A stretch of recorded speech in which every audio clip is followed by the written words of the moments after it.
Hi, I'm Lydia. We have a really awesome session planned today. We're really excited to have Lydia. I guess we can go ahead with the introductions as some more folks trickle in. But hello, welcome to today's Help Desk Office Hour. My name is Ami Shurson. I use she, her pronouns, and I'm the project manager at Arts Business Collaborative. We're super excited to have everyone here today, but a little bit of a spiel before we start. Welcome to the ABC Help Desk. This is an 8-week-long series designed to provide strategy and organizational recovery webinars, office hours, and individualized pro bono consulting for organizations and small businesses led by and serving communities of color. This office hour is being recorded and will be posted on the Arts Business Collaborative YouTube channel by next week.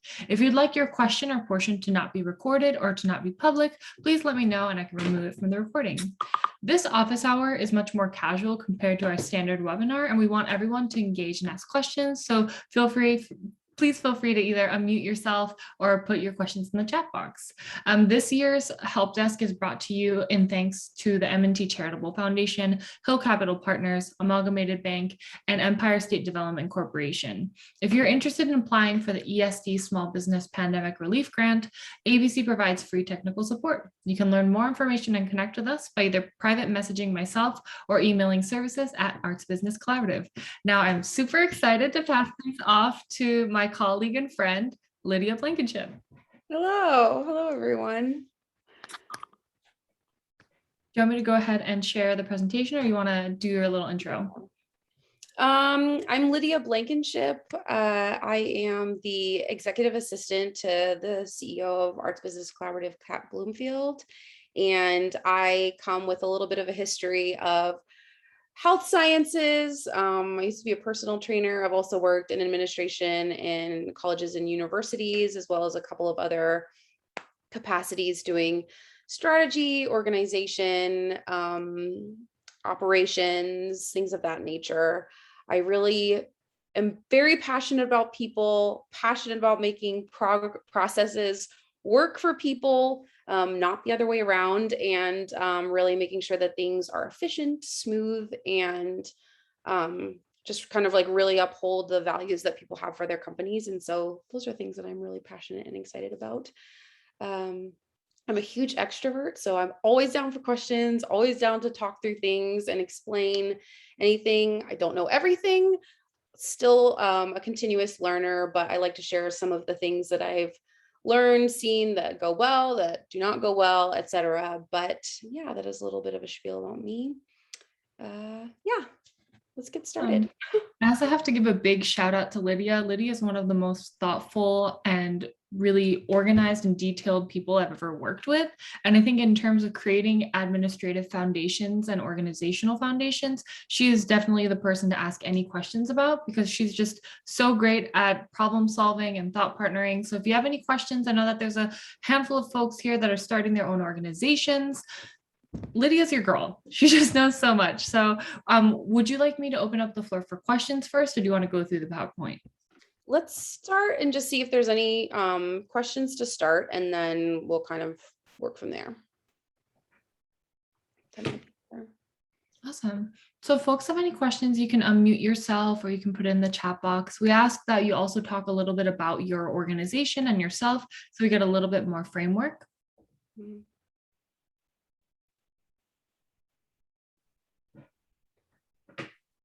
Anything on your mind? Anything you're curious about? Hi, I can go. Hi, yeah. I'm Danielle, use she, her pronouns, and I'm part of an organization that is where we're in the process of incorporating right now. And we work primarily with Asian populations in our community. And so one of the things that we're dealing with right now is having a lot of cooks in the kitchen. As we're trying to incorporate, we have like 50 people on the board, but only like 2 of us have actual nonprofit experience. And so trying to figure out what like resources, guidelines there are to share that to give sort of like, this is nonprofit 101, and try to figure out ways to help other people learn the basics of what it means to be part of this type of organization. Yeah. So let me process just for a second. So one of the things that I think is really important for almost any organization, and I know this seems like a little bit like very back to the basics, is onboarding. Even people that have been there for a long time, or even people who have had a history of working in nonprofits before.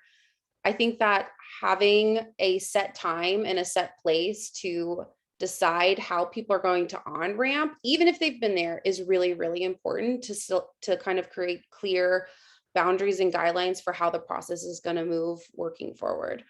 If you don't know what you're doing, if you are assuming that you know what's supposed to be happening, then people are going to run with whatever it is that they think is okay. And they're going to be like, yeah, like even if you have energetic and happy people, they're going to go full storm ahead.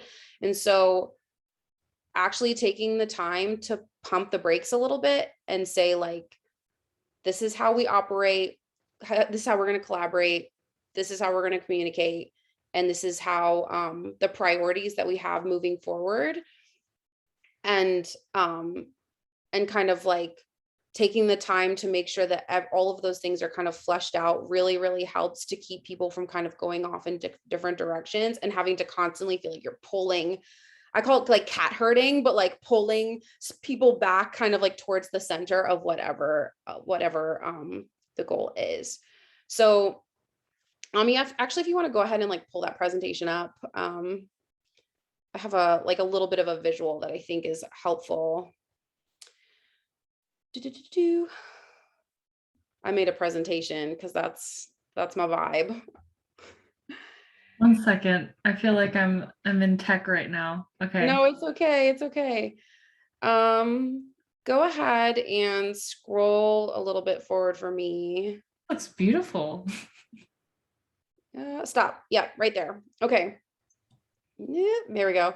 So one of the things that I find happens a lot when people either incorporate a bunch of new people in, or people who are kind of trying to learn the process. And I'll be perfectly honest, I had never worked in a nonprofit organization until I started working for Arts Business Collaborative. I came from either for-profit and like very for-profit, or I came from more of like institutions, universities, et cetera. And so some of the things that I know are helpful kind of across the board, but especially in like a nonprofit field, is keeping it simple. What are the most important things that people need to know? Or what are the most important boundary lines that you know that you don't want people to cross? I like to use the term, good fences make good neighbors, right? If I know where the field that I'm supposed to operate in, then I know like where I have the freedom to roam and where I need to ask the next person, or like who needs to be operating over there. And that way I can direct them to do that, or ask them what I need to do once I've kind of like edged out of my space. Keep it the same, using the same terminology, the same categories, the same numbers, and in the same order.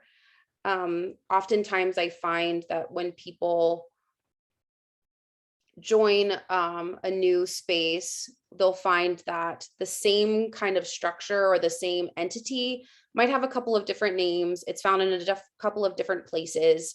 And so searching for that information or trying to find who to go to makes a really big difference. So for example, my background, when I heard the word development, I always thought, because I didn't come from a for-profit nonprofit background. So when I heard the word development, I thought that meant like building up your company to develop the operations or the processes within. But then when I came to a nonprofit, it was like, no, development is like fundraising and grant writing. And I was like, I didn't even know that. Like I didn't even know like what fence that kind of fell in. And so that was like something that's really helpful. Like whatever, yeah, your terminology is, define it and make sure it's used like across the board. Clear lines of reporting, so that if you're unsure of what direction you're supposed to head in, if you're unsure of kind of like the field, or like if you're following a process, for example, and you're unsure of where to go, make sure that you know exactly who to contact for exactly these things. I think a lot of times in small businesses or small organizations, which you often get, Ami, do you want to jump to the first slide actually? What you often get is a little bit of, second one, yeah, thank you so much. An organizational type that looks like this horizontal organizational type. And so what that is usually you have someone who's in charge on the top, and then you have like a whole bunch of people underneath who are kind of like the head of their own department. Let's just say you have like operations, and then you have like development, and then you have the person who's in charge of like the product or whatever that is. You have like a bunch of directors. And so what ends up happening is everyone's reporting to one person, or everyone's reporting to like two people. And what ends up happening then is we call like a horizontal or a flat organizational style. And if staff members feel like they're all kind of like end up having to go to one person, things tend to bottleneck, right? People tend to kind of slow down in communication, or everyone's reporting to the same person, or people are asking each other kind of like over top and trying to like find answers to the questions that they have. When it's really, really clear, like from now on, we're deciding that this person is going to make the decisions about these things. This person over here is going to make decisions about those things, and making sure that it's like really, really clear who exactly you're going to information for. If it falls within a certain bucket or a certain genre, that tends to help to like clear things up in regards to like clarity, functionality, efficiency, not getting the same different answers for the same things from different people. And so I'm sorry, I'm making you jump around on me. I should have been the clicker here. Let me have you go back to the one that had it was like the 7. Yeah, click over for me. Tips and tricks. There we go. So those clear lines of reporting, I think, are super, super helpful in knowing exactly who to go to for which bucket of information. Another like little famous thing that I have that I really love is called the rule of one. If you have a document called developmental guidelines, and then you have a document called developmental strategy, and then you have a document called developmental the purpose of development for ABC or whatever, like the purpose of development for our company, and they're all kind of contain like the same-ish information. One person's going to pull up the one document, one person's going to pull up another document, another person's going to pull up another document, and they're all going to think that they have like the right or the most current information for whatever it is. And so clear defined titles, archiving outdated or old information, so that people know exactly what is the most current and up-to-date data from which they're supposed to be working from, is super, super helpful in regards to like making sure that people are being efficient, onboarding quickly, and following exactly the purpose that you want them to be following. I don't know. I'm waving my arms a lot. I'm a hand talker. I'm sorry. I'm trying to like not hit my screen. Another one, clear and concise goals, no kid in a candy store. So I think a lot of times when you have small orgs and small businesses, this happens in big ones too. This happens everywhere, but you see an opportunity, amazing opportunity. Let's grab that. You see another opportunity. Oh, we really agree with them. We really jive with their mission. We really drive with what they're doing right now. Grab that over there. This other group doing something amazing. Let's join them. And you end up having this, like, I want this. I want this. I'm grab this. I grab this. I grab this. And that is when everyone gets spread really thin. That's when you can tend to lose the vision or the purpose that your organization has set, because you end up kind of like letting other people's kind of like, it's not that their waters are murky, making your own murky, but I think every time you are looking to collaborate or to pursue a grant or to pursue some type of opportunity with another entity, realizing that you have to take it back to your mission, your vision, your predetermined goals from the year, and make sure that everyone is checked off, that those things are all in alignment, and that you're prioritizing the capacity of your of your company, of yourself, say it again, of yourself. And sometimes it's okay to say no, or it's okay to say, we're going to do that a little bit later. I know I'm kind of like going past your question, but I thought I'd just at least finish the slide and see if you have any kind of like follow-ups after that. And then another thing that I think is super important, kind of like to go with this clear and concise goals, I think making a timeline for your organization or your company is one of the most helpful and brilliant things a person can do. Because when you say, this is what we're going to prioritize for this year, this is what's important to us, this is who we are, this is what our vision and mission is, and this is how we're going to carry it out long term, you end up keeping it clear and concise. You end up knowing who to report to for things as they happen over the timeline, over the year, or over the quarter. And everyone's in track. So if something comes in, or if someone's like, I have a new idea, or, you know, this sounds exciting, and I'm not sure how this really fits in with who we are. When the people from the top down, or, you know, whether or not it's a group discussion or a team discussion, or whoever is making these decisions, right? When you have that set timeline, it keeps everyone on track with what's important to you, who you are, and it gives you kind of like that permission to say no when the pressure is on, or when things seem interesting that you may or may not want to like align with, join with, collaborate with, or possibly even be distracted by. So those would probably be my number one like tips and tricks for like keeping things streamlined, for keeping things organized, for keeping the focus where it needs to be almost all the time. Thank you so much for touching on that, Lydia. All of your things were super helpful. And there's a couple of things that I want to add to that as well. I think one is, if there's any process they can create to avoid ambiguity, do it. If you want to create a system for even something really small, do it. One thing that I really love about working with Lydia is that there's a system and process for everything. Ami, you're going to talk to these people. I'm going to talk to these people. You have a question, let's make an answer, put it in the manual, right? Making sure that not only are we leaving knowledge that we can look back to and hold accountability for as a group, but also, for example, if we were to leave our positions or if we move into different positions, we can easily onboard new folks. So Danielle, I know that you mentioned that within your group, there's a lot of individuals coming from non-profit spaces, like a corporate background. And I think creating a manual or creating a space where you have use of same terminology, and this terminology can be determined by your group, but making sure that when you speak about, for example, AAPI community, or when you speak about the tri-state area, these are all things that you and the organization understand are the same and they don't change. And if they do,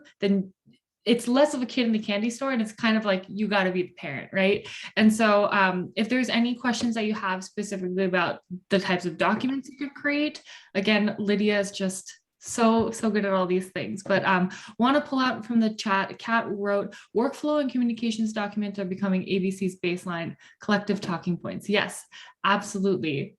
Truly, this is the brainchild project. Yes. So if folks have any other questions, I know that we've been going back and forth in the PowerPoint, and as folks are joining, welcome to today's ABC Office Hour. It's all about everything organizational, administrative, operational. There's a lot of folks in here that are starting nonprofits. So if you have any questions, they can be as micro as macro. Please feel free to ask them. And then we also ask that you share a little bit about your organization or what you're building so we can best support you. And feel free to either share out, you can unmute yourself, raise your hand, or put in the chat box.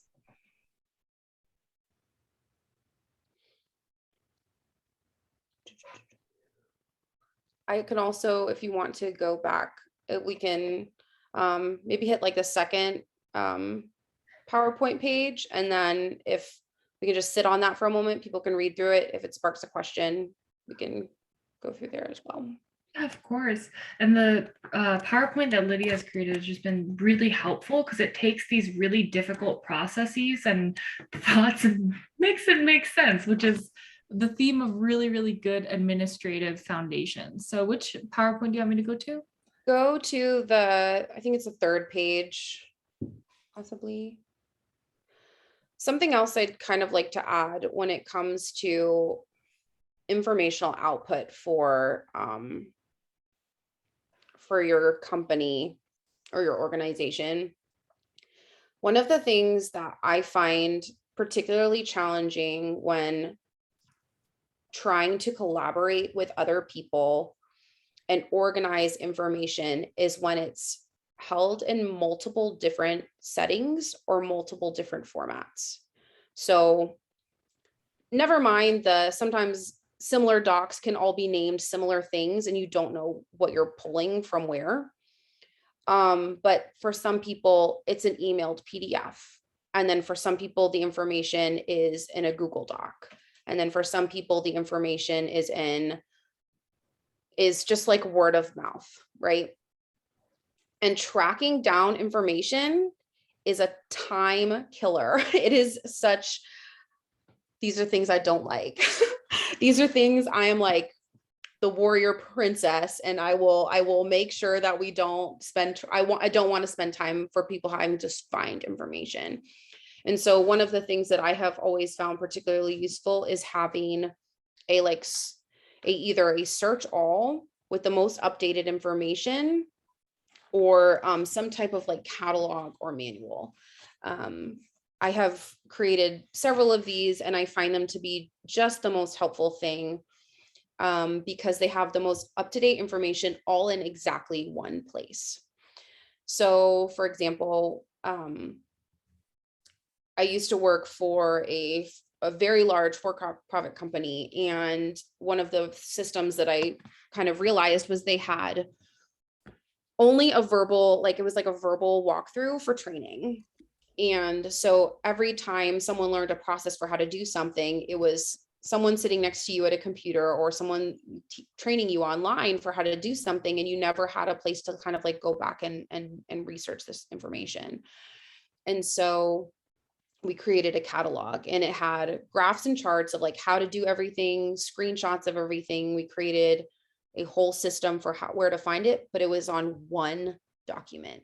And I know that seems like an absolute beast of an item to create, but instead of having 90 documents that can be confused or outdated or misplaced or whatever, it was on one document, and you only had to search that one place for that information, and it had everything. It had an index, and you could, control find, and you could find anything within that document, and it was all in order.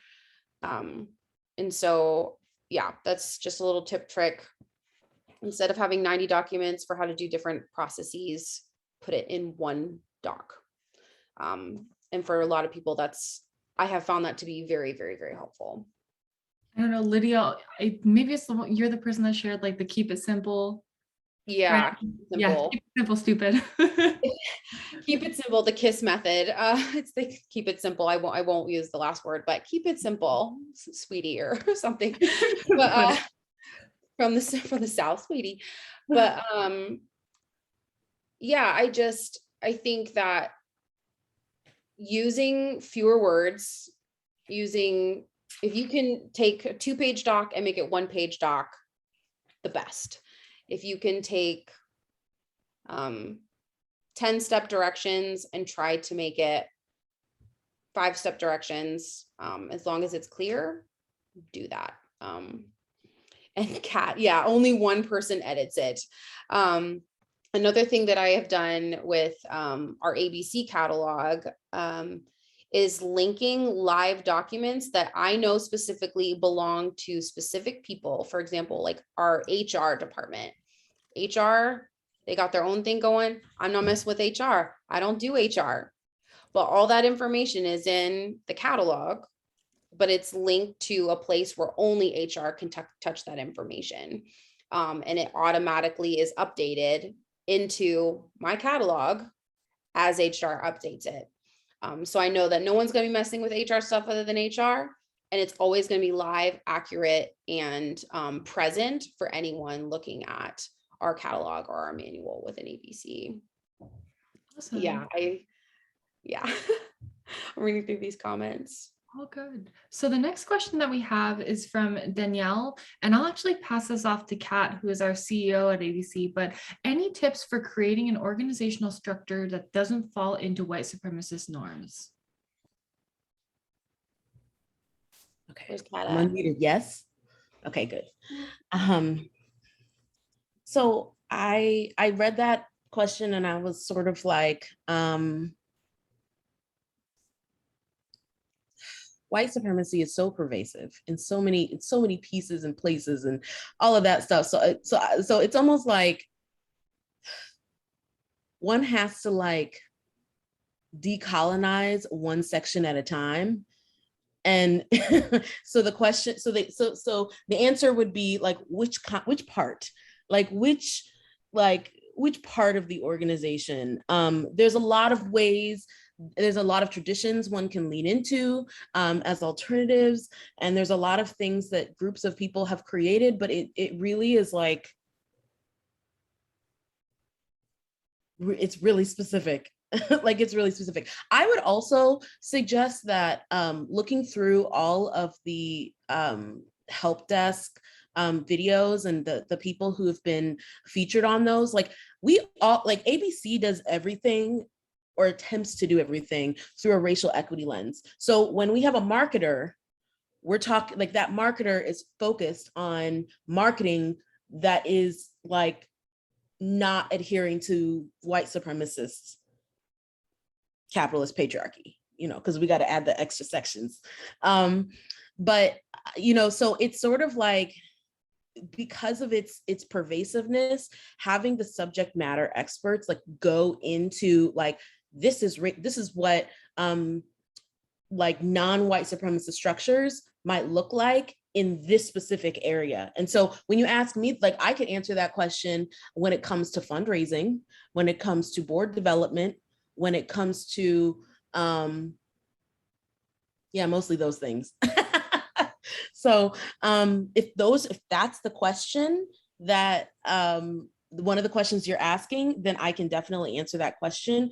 But otherwise, like I would suggest literally asking that question to every single participant in the help desk, every presenter, because they will be able to like have the deep knowledge to like help you dismantle piece by piece. Right. And another thing that I would add to that as well is companies that I have found where I have felt very safe and where I have felt that my voice still carries its own power, honestly, is companies that have a really, really good 360 feedback system. It's in my slide. But because I think that where we tend to fall into these like traps of the systems that are the world like kind of continually rages in this like white supremacist, like it's when we don't listen.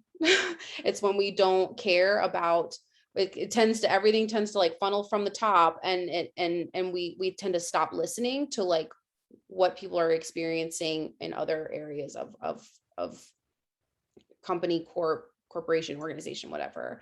And so I am a ginormous fan of 360 feedback, because I think it helps you to know whether, you know, and I think it's good to do it in two ways, either where people can remain anonymous, or when people can actually like have their voice heard and feel like they have a safe place to be able to communicate, you know, what's going on within their section of the org. But having a voice to create and define, again, that vision, that mission, you know, like whatever that is, it comes with, I think someone was slightly like our code of conduct, like this is what we believe in, this is what we stand on, this is who we are, these are the lines that we're not going to cross. Everyone can see them, everyone is a part of this, and we're going to routinely and regularly keep ourselves in check to this, by a very real system of feedback with a, like, when we veer, this is what we're going to do. I had a previous employer who would, and you know, different people, you know, see it different ways, but would repeat what we stood for before every like major meeting. Like, this is who we are, this is what we stand for, this is how we want to value people, and we're always going to make sure that this is like at the forefront of who we are. And then constantly checking in with each other from you know, the CEO down to, you know, the person who cleans the bathrooms. Are we holding ourselves accountable? And I found it to be like a really, really like great company to work for, because it mattered. Like, not necessarily that it was a voting system, but like it mattered what you said. So that's one thing that I think is like really, really helpful. If you don't have 360 feedback, you need 360 feedback. I think it's so crucial, because not only do you know when you're veering off, but also you get like really great constructive feedback. Like, hey, actually, when this happens in this section of our company, this is how it affects us over here. And it only makes you better. It only makes you better. So cannot recommend enough. Thank you, Lydia. Like, actually, you know, as you gave this example, I was like, oh, actually, there's other things that are generally helpful that I can like think of. So I'm going to answer the general things, and then also the things that I know of, or not know of, but like I know about a lot of things. But like, if there's other people who can, we'll be here all day if it's just me. Okay, so yes, 360 feedback all day. Matter of fact, we currently don't have like a formal system of 360 feedback, but we all make a practice of asking, like, how are you doing? Like, is everything okay? Like, what's happening? Kinds of things, which we will implement the 360 feedback, absolutely. But I have to say that like I'm probably called out at least once a week for like, this thing didn't happen the way it needed to happen, and I have a problem, and let's talk about it. And it's sort of, and like, so I'm just like, I'm always like, all right, I am ready to hear and to listen and to be like, and the thing is that it's not even that like, I don't think that the goal is to be perfect. I think the goal is to have the engines of improvement be available and accessible for everyone, and for the people who can make changes to just let go of the ego, just let it go. Like, it really, because like oftentimes it's not really about individual people, it's about systems, it's about interactions. So 100% that. I also, okay, so regarding the sort of more general things that can support fighting the white supremacy. Oh, I'm tired. Oh, just saying it, tired. Okay, so some things having to do with like reimbursement processes, nah. Like, you should not have to pay more than maybe like $25 or $50 out of your pocket, because what happens is people end up like paying for a thing, and then like they're like, oh yeah, that'll be reimbursed, but then like you have to, like, the company gets an interest-free loan from you for X amount of time that it takes for them to process that. That really should not happen. Like, there needs to be systems and processes by which it can be paid for by the company up front, so that you don't have to like have your income reduced. Like, that's for me a thing. Like, don't mess with people's money. Also, like budget talks, or at least having it like budgets open and available for everyone to look at. Like, people need to know that everything is fine. People need to know, or not fine, you know, or how it's not fine, or, you know, whatever. Like, people, like, when you bring people into a conversation and as a team member, as saying like, we're in this together, we're building this system, we're building this institution, we're doing this work together, we are all business partners in this. Like, it doesn't mean that we are all like equal business partners, because there has to be some level of hierarchy in some ways. Like, you know, like Lydia said, like, this person is in charge of these decisions about these things, you know, but it does mean that like, the more knowledge you have, it is it is good. It is good for that. And at some point, Sorry. I messed up. Sorry. Just trying to respond to chat messages. Keep going. it's okay. Yeah, and at some point I would like to institute like more, maybe like monthly, just like have the whole, like go through the budget with the whole staff and then have like staff ask questions. Like it's one of the things that's like on my docket, but it has definitely, in the meantime, our budget is available to the staff. Like they can see, they can know what the goals are or not. I mean, it's a lot of numbers. So you wouldn't necessarily be able to distill all that information, but you can see like exactly how the money is being allocated. I think that's particularly important. Budgeting is particularly important for program staff or staff in charge of implementing the programs and services that fulfill the mission. They must have knowledge and input into their own budget. When you have a differential between the people who get the money and manage the money and the people who implement the programs, like all kinds of things can happen. And I know in nonprofits, in a lot of ways, the program staff are often people of color, and the people in finance and people in development are like white. We do not need a South Africa situation. Okay, where the people in the front are people of color and the people holding the purse strings are the white people. We can't do that. We can't do it. And even if they're not white people, like power differentials in those kinds of ways can be reinforcing of the white supremacist structures. So that's one thing. And regarding the board development, I have so many questions, so many things about that. Like, first of all, pay your board members. Hot take. If you're asking for somebody to be your business partner, to be deeply invested, to provide their unique expertise for like why they're on the board, then you probably should pay them, especially if you're working with communities of color who are already disinvested in, and you're asking them to give free consulting. That's crazy. That's disrespectful. And I know that sometimes people are like, oh no, but what about the conflict of interest? Like, what about that? Like, first of all, if you pay your board members, it means that they technically have more liability, but considering for-profits also pay their board members and they also have liability. We have to sort of think about like, what is the fear versus what is the actual reality of this? And why do we feel that people who are doing good and contributing to good should not be compensated? I think we should ask ourselves that question. Board members should also have manuals, also have an understanding about like, these are the ways that we work as an institution and how you are expected to perform as a board member to fulfill these values. That's another sort of thing. And then my last piece on that is people need to stay in their lane.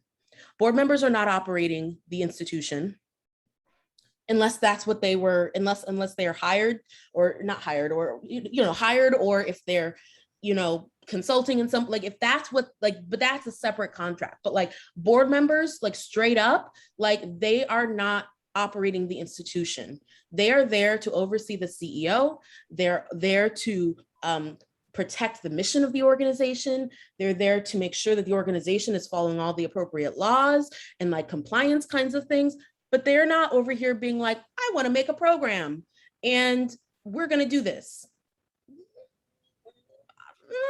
You probably should talk about the people actually running it and also like stay over there, So those are my thoughts. And then the last piece, to just piggyback off of what Lydia had said previously, is having somebody who specifically describes the processes and specifically documents them and specifically like is making sure that departments are working well together. Like you need to have that needs to be in somebody's job description. Actually, like that's not just like a default, we just let it go. That needs to be somebody's job description. And we'll be moving toward that as well. We're learning as we learn things. We are communicating it out. Like, again, we're not perfect and we don't purport to be, but like, there's no reason other people need to struggle if we learn some things, So that's one thing that we're also gonna be moving toward. I'm done talking. Thank you, Kat and Lydia, for your really amazing deep thoughts about this.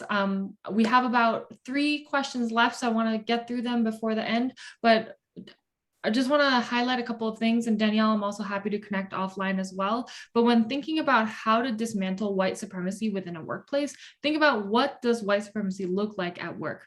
Perfectionism, power hoarding, defensiveness, quantity over quality. What are practices you can put in place to make sure that these things aren't the default? So for example, one practice that I really love about ABC, and also shout out to Lydia and also shout out to Kat for enacting this, but it's our blackout week. We have a week during the month where we have no external meetings. We do what we need to do to take the time that we need to do it.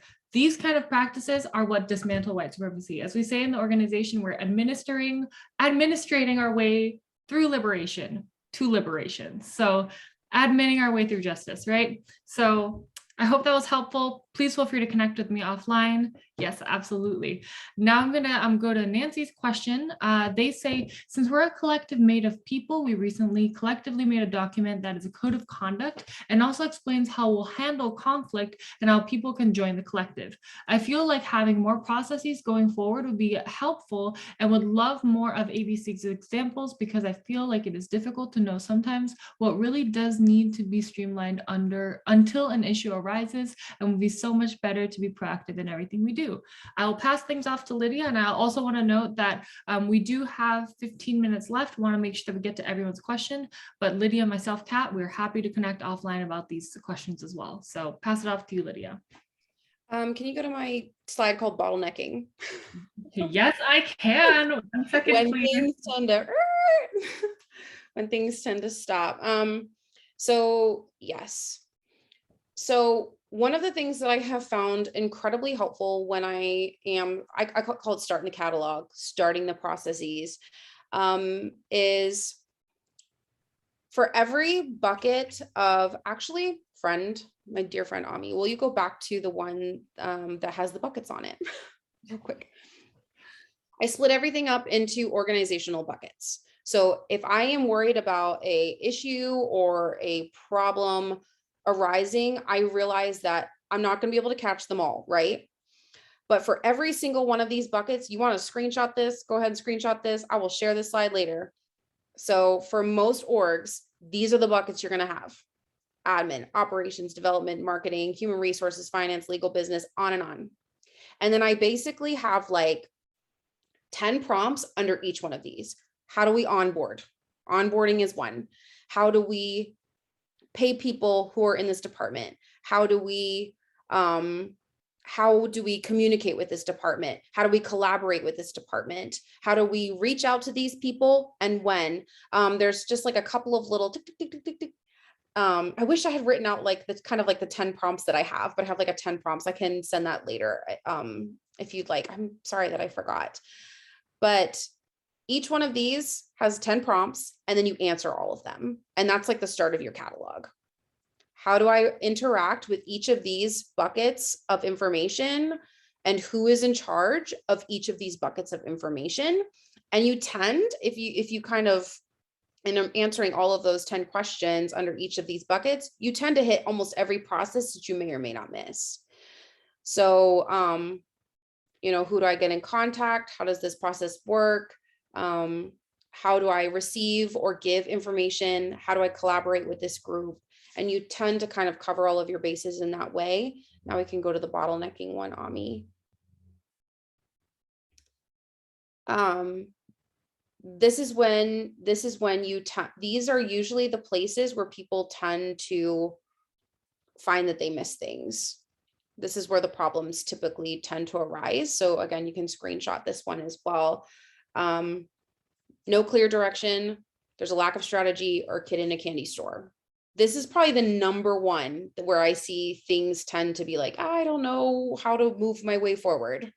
Usually because there's too many variables and people don't know which one to choose or which one to follow. Personality challenges. Again, good fences make good neighbors. What is our common goal? And we have decided either through our communication outlines or a communication guideline or collaboration document, how we're going to move our way towards that common goal. And anything that doesn't align with that either happens later or when we have the capacity to do it, or it doesn't happen at all. Failure to develop as individuals, our own personal development within. I know this seems like kind of a big one, but when things tend to bottleneck or when we tend to find that there's in a process, sometimes it's because someone doesn't want to modify, someone doesn't want to change, someone doesn't want to, or doesn't know maybe necessarily that there needs to be a little development, and that's okay. And so I think that, you know, that 360 feedback, having good people to report to, and having that common direction, vision, goal, perfect. Already talked about the feedback loop. And then the last one I think is incredibly important for smaller organizations and businesses, but it's called I love this term, leadership task vortex. I'm doing a little bit of everything every day. And it's just like tasks that it just happen with no order in the madness, right? And I think it's so important for people to say, Mondays, I'm going to deal with this. Tuesdays, I'm going to deal with this. Wednesdays, I'm going to deal with this, Thursday, etc. And that helps to tend to kind of keep departments or tasks from just enveloping into an endless week long of like, what did I even do this week? Everything. I don't even remember because it was too much. And so delegation, learning when to say no and learning when to say not right now, I think are super, super helpful. I hope that helps answer your question. Is there another question? I want to make sure that I grab it before. Yeah. There's another question, but I just want to say thank you so much for illustrating those things, because I think first, when a lot of organizations hit these issues, it's really hard to pinpoint the why. Why am I getting here? So I hope that folks are able to screenshot that. We'll have the presentation recorded. And Lydia, do you mind if we share this PowerPoint with folks as well? You'll get the PowerPoint too. And as always, we're happy to follow up with any questions you may have. We have a question from Takesha in which they ask, in starting a nonprofit, what are some foundational templates or documents to ensure sustainable success? Where do I start? Okay. I know, Kat, I've never started a nonprofit, so I will give my kind of generalist information, and then Kat, you want to dive in with anything specific that I may or may have missed. Your vision, your mission, your objectives, your goals, your timeline, code of conduct. Someone mentioned that earlier, like whether or not you have like a code of conduct or like statements of practice. I know that some people are kind of like, those can just be like things that people say and don't really follow. Yeah, that can totally become a thing. But I think going back to something that Ami said earlier, in ambiguity, there is chaos. There just is. And not because people are intentional about it or are trying to like, you know, drag the train off the tracks, but everything needs to be clear and everything needs to be in a place where people can find it. How you're going to, I have a slide on this too, actually. It's like, I think it's purple, maybe. You'll find it, Ami, you'll find it. How we are going to collaborate. So whether or not you're going to use like a project management tool, like this is another big one, how we're going to communicate, how we're going to collaborate, how we're going to do our project management. Are we using Monday.com? Are we using Asana? Are we using yeah, go back to the other one. One more. Boom. Those are like super important. I think got my little thing covering on my screen. There you go. So we talked, yeah, mission, vision, objectives, goals, timeline, and then how you're going to collaborate, and the rules for how you're going to collaborate, whether or not it's, you know, like Asana, Monday.com, and you got to explain to people how you want to use those tools as well. And having a document for explaining that, I think, is also very important. Other ones to note, onboarding. specific documents for how you're going to onboard, the information that gets sent to every single person, whether it's new or if you're even find yourself in a place of like, none of us are new, but we're all kind of on a different page. Re-onboard everyone. There is nothing wrong with that. I know that seems a little funny, but there is nothing wrong with re-onboarding everyone. We've decided we're going to trim all the excess and we're going to make it very streamlined from here on out. Let's re-onboard everyone. How you're going to train, how you're going to use your informational storage. We already talked about collaboration. What are your communication expectations? We already talked about that one a little bit. How you're going to use your project management tool. Already talked about that. How you're going to do your 360 feedback. So yeah, screenshot that. Those I would say be like your 7 pillars for your organizational foundation for what you need to make sure that everything is clear and everything is smooth going forward. Kat, off to you. Can you reiterate the question or re-say the question? For sure. So what foundational documents does a starting nonprofit need? Or what are like the foundational structural things that someone should think about when starting an organization? I really think that like one needs to sort of identify, like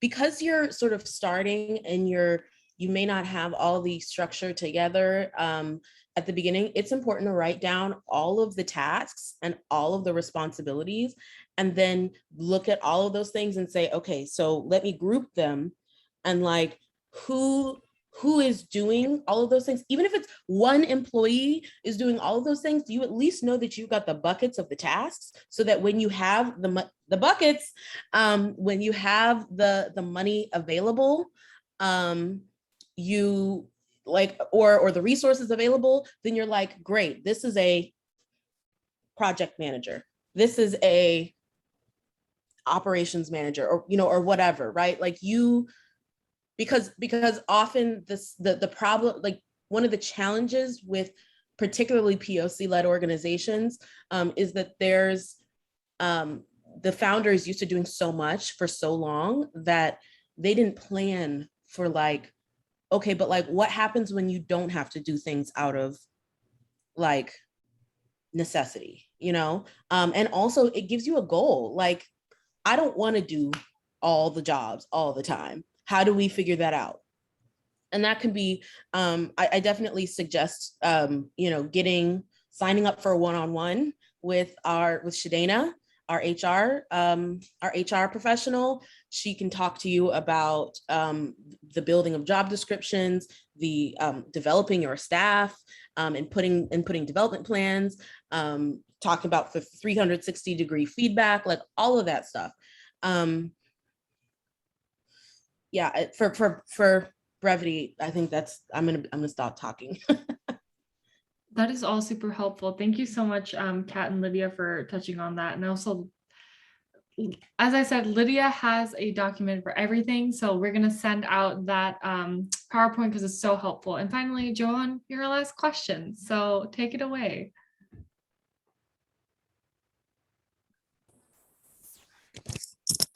All right. Hey, thanks Lydia and Kat for your expertise.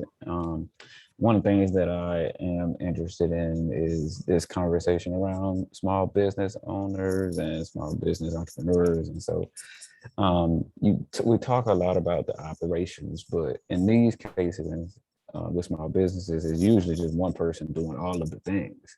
And so I wonder, how do you, Lydia, encourage folks to do a little bit of things great, or where do they find success? What are what are the most common approaches or strategies that somebody could be looking at in terms of wearing all of the hats? Yes, 100%. So I am a huge fan, and I feel like probably Kat and Ami have heard me say this before multiple times, but I always think it's better. I also come from a little bit of a customer service background as well. And so one of the things that I will always say, it's better to do less things very well than a lot of things not very well. And so I think it comes down to, you know, really deciding, you can actually go to my very last slide. I think it's the 4 boxes. Really deciding what your priorities are and how urgent those priorities are so that you can keep yourself from, you know, in some ways wearing out, right? Wearing out and not being able to like feel like you can be on top or be your best self for the projects that you want to put forward. Because right, this is your passion project. This is the thing that is like, it's now tied into your soul, right? And so one of the things that I think is, I love to use this like really, really simple chart, but deciding what is the most important things to me and what is the most urgent things that needs to happen. What are the things that are urgent, but maybe not necessarily important? What are the things that are important, but maybe not so urgent, and not urgent and not important? And literally quadrating out my life when I have too many things going on and giving myself the space to say, it's okay that I'm only tackling important and urgent. Important, not urgent, it's going to happen later. Urgent, not important, it's also going to get done too. And the rest of it, I have to be okay with kind of like putting off at some point. But I really find this, honestly, this graph to be one of the most helpful things in making sure that I can get the things done that I need to get done with these passion projects when a lot of it's on my own plate.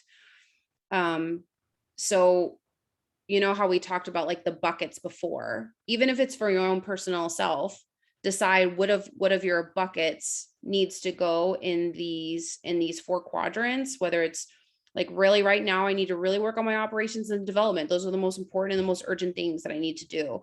Or right now, my development, my fundraising and my marketing and public relations, like those are the things that are the most important and the most urgent right now. And knowing that that's what helps like align like where you are right now, and following that through your timeline through the year, I think really helps keep the clarity, I think, and really helps keep kind of, we talked about like that task vortex from getting out of control. I hope that answers your question, but I really find like that quadrant of kind of like priorities to be something that's really, really helpful in keeping things, when I'm my own manager, from keeping things from kind of like tumbling or spiraling out of control. Yeah. Does that help answer your question? Yeah, it does. The part of your presentation, you talk about organizations, and it sounds like these are much more developed organizations that have all of these structures and these areas. But for people who are just starting off, we do sort of every piece of this, the marketing, the administration, the process, and we're doing it and planning it at the same time. Yeah. And so I oftentimes wonder if you've seen successes in your experiences that you can share as examples of successes or that information. So yeah. Yeah.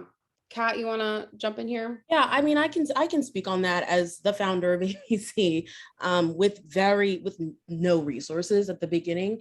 One, like when it was just me, I was prioritizing sales and I was prioritizing marketing because at the very beginning, I needed capital. So that was the most urgent and important thing that needed to happen. And so that meant that like operations weren't really prioritized at the very beginning. And I mean, we're just now getting to the place where we're prioritizing our operations in a lot of ways, because I founded this in 2014, and then we didn't have our first client until 2016, and then we incorporated in 2018. So, and I did consulting work basically unpaid, and just saved that money for the beginning of ABC.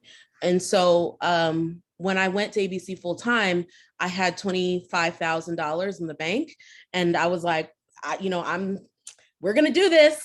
But when you're starting off and, you just sort of have to like reckon with whole buckets of the institution just being in the not urgent, not important quadrant. You just have to deal with that and think about like, what is the thing that's going to get the flywheel, the engine of your institution, whether it's a for-profit or nonprofit, whatever, what is going to get that going so that you can then have somewhere to move from.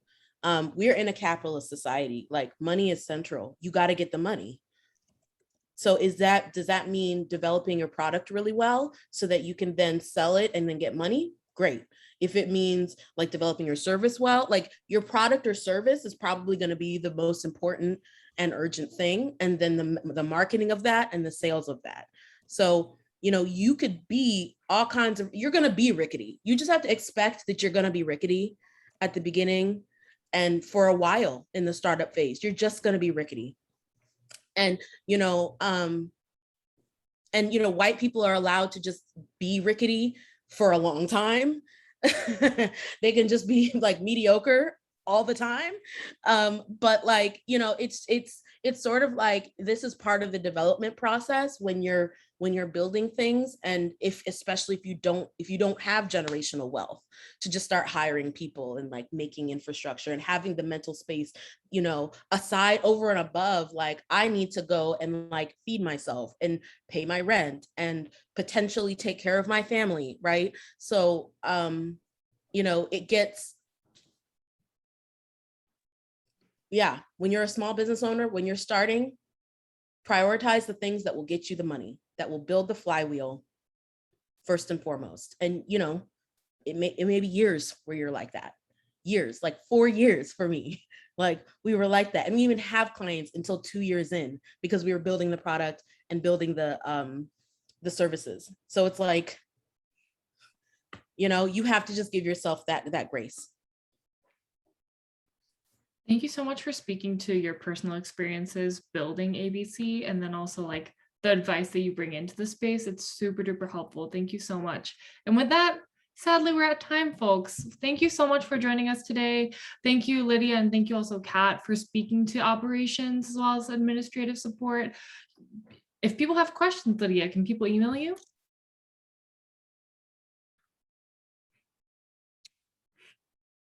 Sorry, all. I was on mute. I apologize. Emailing me is perfect. Awesome. Sounds great. Well, I put Lydia's email in the chat box. As mentioned, this video is being recorded and we'll send the PowerPoint off to you so you can marinate in all of this amazing knowledge. And so next week, we have a help desk on Wednesday, October 28th at 3 p.m. EST on research for strategy and resource building with Erica Pedersen and Diane Walsh, who are also our very own ABC staff. So if you want to think and start to think about research and using strategy for your long-term organizational planning and goals, we will see you there. Here's the login link. And we hope you have a fantastic day and chat more soon. Bye. Bye.